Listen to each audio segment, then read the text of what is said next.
Всем привет, это Foodstorm и я Антон Романов. Сегодня приготовим нашу версию капустных щей. Кстати, щи не обязательно готовятся с капустой, они могут быть с щавелем, репой или крапивой. Начинаем всегда с мяса, так как оно дольше всего готовится. Мясо берите недорогое. Нам нужен просто мясной вкус, и совсем не важно, какая часть говядины нам его даст. Кости и мясо дают разные вкусы, поэтому я рекомендую готовить на миксе из них, чтобы получился самый лучший вкус. Для начала обжарим мясо. Ставим глубокую кастрюлю на огонь, поднимаем температуру до 180 градусов, это высокий огонь, заливаем растительное масло и кладем мясо.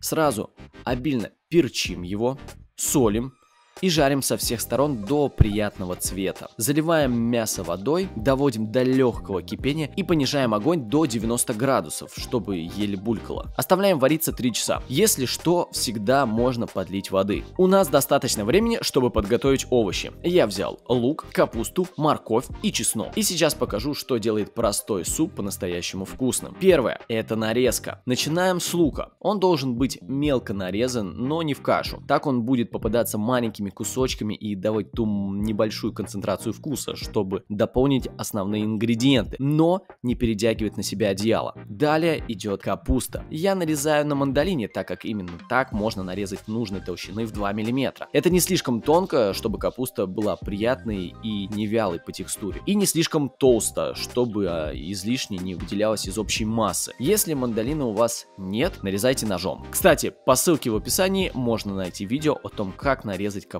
Если после нарезки попадутся толстые куски, избавьтесь от них или нарежьте еще. Морковь. Сначала нарезаем слайсом, а затем тонким стручком. Морковь здесь это приправа, и она должна быть еле заметна, но присутствовать в достаточном количестве, потому режем так мелко. Было первое, а теперь второе. Все обжарим. Ставим глубокую сковороду на огонь и добавляем один из самых популярных ингредиентов французской кухни – сливочное масло. Кидаем его на сковороду, разогреваем на среднем огне. На высоком масло сгорит и появится горечь. Когда масло растаяло, выкладываем капусту, распределяем и оставляем жариться 1-1,5 минуты. Затем перемешиваем и оставляем еще на минуту. Образуется золотистая корочка, которая придаст дополнительный вкус, а сливочное масло раскроет всю палитру вкусов по максимуму. Немного солим, так как каждый ингредиент должен быть по-своему соленым и вкусным. Я всегда советую солить все по отдельности, чтобы потом чувствовать каждый ингредиент, а не однородную кашу. Мой любимый прием жарки. Смещаем капусту в сторону и закидываем масло. Теперь на другой половине равномерно обжариваем лук,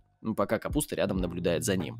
Затем закидываем морковь, перемешиваем и добавляем белое сухое вино. Оно придаст приятную кислинку супу и не даст овощам развариться и стать вялыми. Выпариваем на высоком огне 1 минуту и добавляем томатное пюре.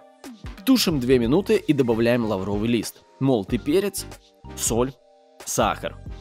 Заливаем бульон и варим еще 2 минуты. Тем временем нарезаем чеснок. Как только закинули чеснок, снимаем с огня. Для украшения берем укроп и нарезаем немного зеленого лука. Выкладываем.